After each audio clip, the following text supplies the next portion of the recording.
Olá, professora Silvia Ferreira, para conversar com você a respeito da nossa querida língua portuguesa.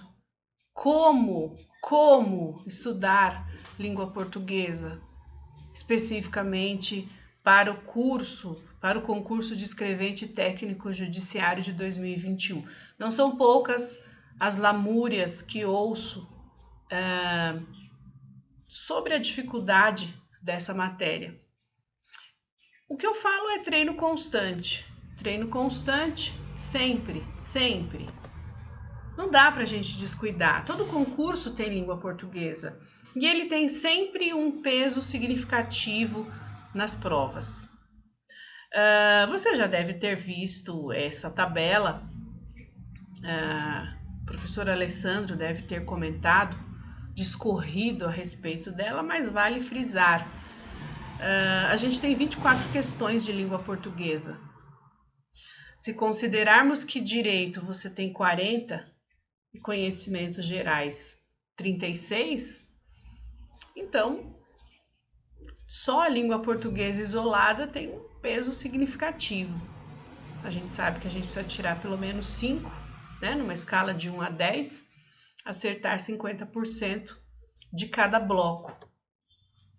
Acontece que, fazendo aí essa análise, então, da língua portuguesa, nós temos sempre a necessidade de estar atentos à questão semântica. Quando a gente fala semântica, é sentido.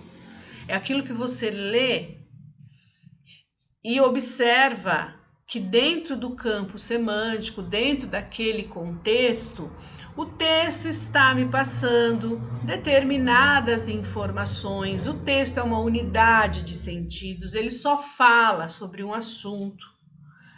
Considerando o descuido de alguns sobre essa unidade de sentidos, a banca extrapola em algumas alternativas, coloca elementos e informações que nem foram sequer mencionados no texto, nem de forma superficial, não existe essa informação dentro do texto. Às vezes nós temos falta de informação. Você vai fugir do assunto, não foge, mas não está completa a alternativa de acordo com o que pede o texto. E quando a gente fala em texto, charges, textos narrativos, são os queridinhos da banca. E quando a gente fala em textos narrativos, eu posso entender que poema é um gênero da narração. Então tem que estar atento à questão do vocabulário. Quanto mais nós lemos, mais nós aprimoramos o nosso vocabulário. E é possível também discorrer aqui a respeito do uso da inversão sintática dentro dos poemas, para que a gente tenha aquele estilo trazido por esse gênero textual. As inversões estão sempre presentes. E eu já falei em aula para vocês. Tudo parte do verbo. Acha o verbo, age o sujeito, depois você vai distribuindo os complementos. E aí vai observando as expressões acessórias, né? Os chamados elementos coesivos. Conjunção é outra palavra que você tem que estar muito atento. Se há quebra de expectativa, se há uma explicação, se há uma relação de causa e consequência, se eu estou usando um elemento para trazer à tona uma comparação, uma exemplificação, valor semântico das conjunções. A cartolina amarela colada na sua parede, no seu ambiente de estudos, com as conjunções coordenativas ou subordinativas, reconhecer o valor semântico de um advérbio, entender que existem palavras, entre aspas, estranhas dentro do texto, e obviamente a banca vai pedir qual é o sentido desta palavra. Troca pelo sentido. E quando eu falo de elementos coesivos, eu também posso pedir a reescrita substituindo uma conjunção por outra. Fique atento aos antônimos, é o oposto daquilo que está no texto. A palavra diz o contrário do que está no texto. A expressão diz o contrário do que está no texto. 50% de sua prova é sobre isso, texto e semântica. Nós vamos encontrar algumas questões relacionadas à gramática. Alguns alunos me perguntam sobre a apostila e dizem assim, na apostila tem um capítulo chamado Termos da Oração, e isso não tem no edital. Então, mas os termos da oração, essenciais, por exemplo, sujeito e verbo, eu preciso saber que eles existem e que eles entram em concordância obrigatória, o verbo concorda com o sujeito. Termos integrantes, objetos, por exemplo, eu preciso saber é objeto direto ou indireto, para eu substituir pelo pronome, ou a, os, e as, lhe, eu, lhes. E quando eu faço a substituição, qual a colocação pronominal em relação ao verbo? Quando eu penso em transitividade verbal, predicação verbal,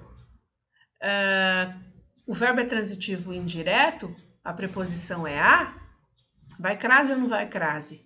Então, dizer que termos da oração não é cobrado no edital, verdade, verdade. Essa palavra, essa expressão, não.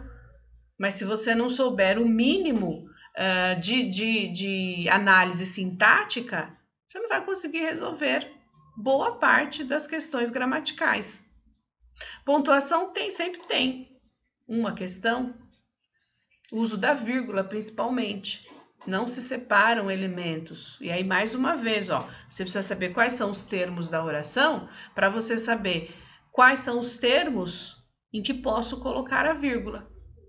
Classes de palavras, verbo e pronome, encabeça o movimento.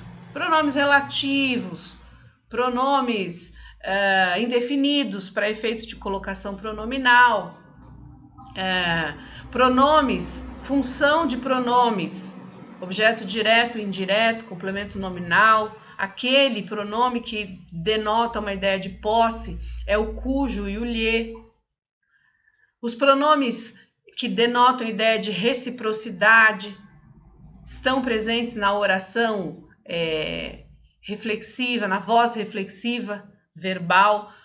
Pronome, sempre. Verbo, sempre. Quando a gente fala de palavras invariáveis, advérbios são palavras invariáveis. Trazem circunstância, então eu encaixo lá em cima na semântica. Deu para entender isso? Fazendo o levantamento de algumas provas, por exemplo, em 2014, nós tivemos 7 questões de leitura, e eu vou somar leitura com semântica, 7 com 4, 11 questões só sobre aquilo que eu leio e dou sentido.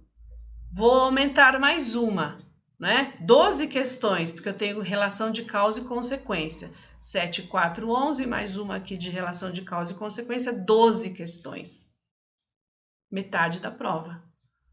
E aí, concordância verbal, verbo haver, cuidado, verbo fazer, cuidado com ideia de tempo, né? O verbo haver dentro de uma locução, cuidado, tem que ver quem é o verbo principal.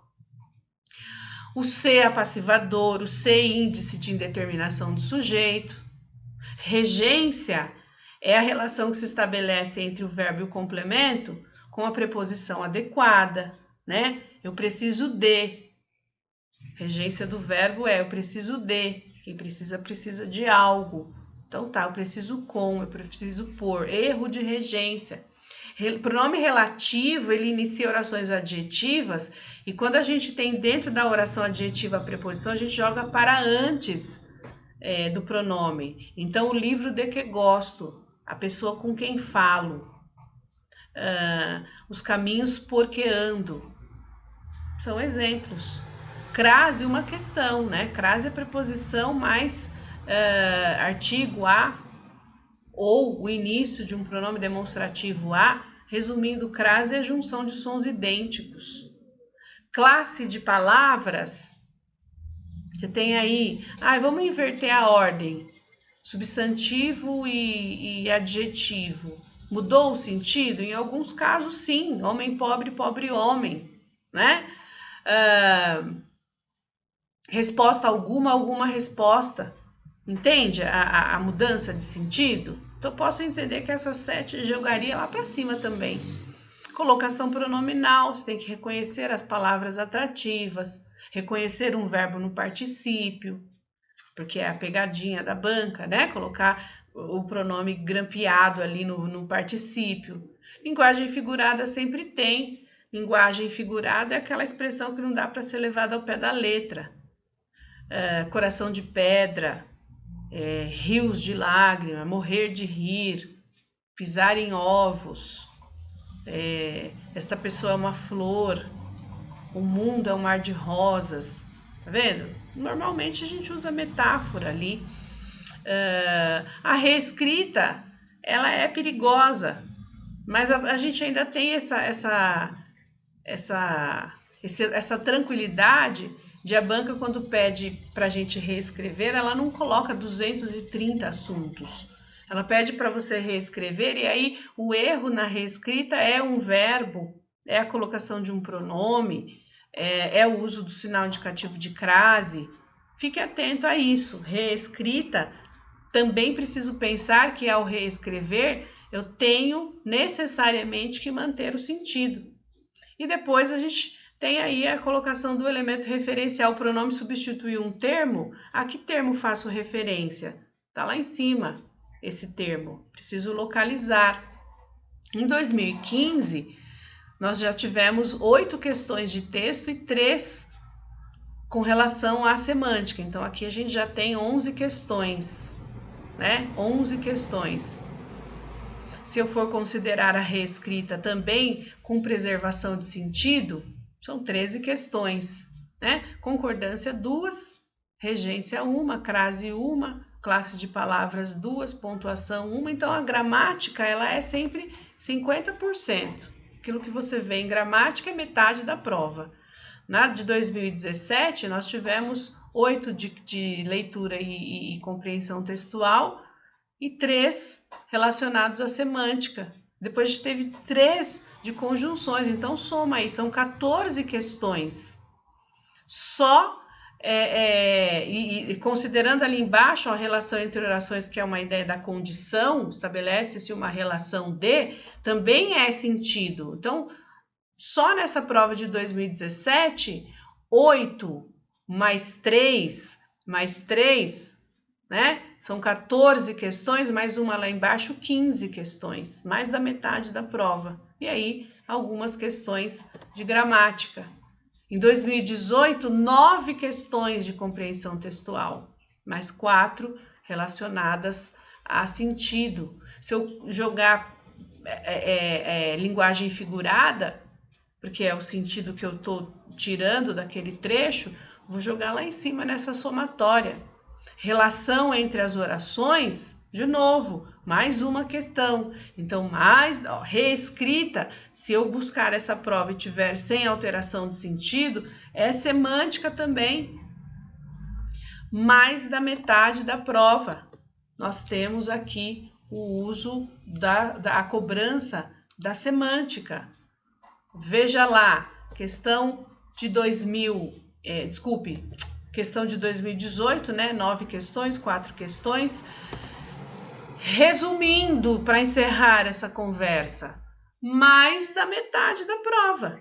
52,8% destas provas levantadas. Lógico que a gente vai considerar uma certa variação, mas creia, metade da sua prova é sentido. Então tá, leitura, destacar palavras-chave, destacar elementos coesivos, saber recortar o tema, o assunto central do texto. Isso é primordial, ok? Exercícios. Vocês têm o curso teórico gravado, vocês têm a aula ao vivo, vocês têm a assinatura, tem a apostila teórica, tem a apostila de questões. Então, mãos à obra. É lutar nestes 50 dias que faltam, mais ou menos, mas é essa média. Dá tempo? Claro que dá. Só não pode desistir, só não pode reclamar. Ame a língua portuguesa. É por isso que eu sempre faço menção, ou eu sempre uso esta frase. E viva a nossa querida língua portuguesa. Viva, leia, dê amor, trate com carinho, aproxime-se da língua portuguesa. Porque se não for nesse, no próximo concurso o edital tem língua portuguesa de novo. Então, treino constante, treino constante, treino constante. Língua portuguesa não é uma gramática, não é uma matéria decorável. Ela precisa ser estudada. E quanto mais amor, mais você vai curtir, mais rápido você vai aprender. Forte abraço, fica com Deus, até a próxima. Se você gostou do vídeo, não esqueça de curtir, não esqueça de comentar, não esqueça de compartilhar e deixa a dica para o nosso próximo vídeo. Até a próxima!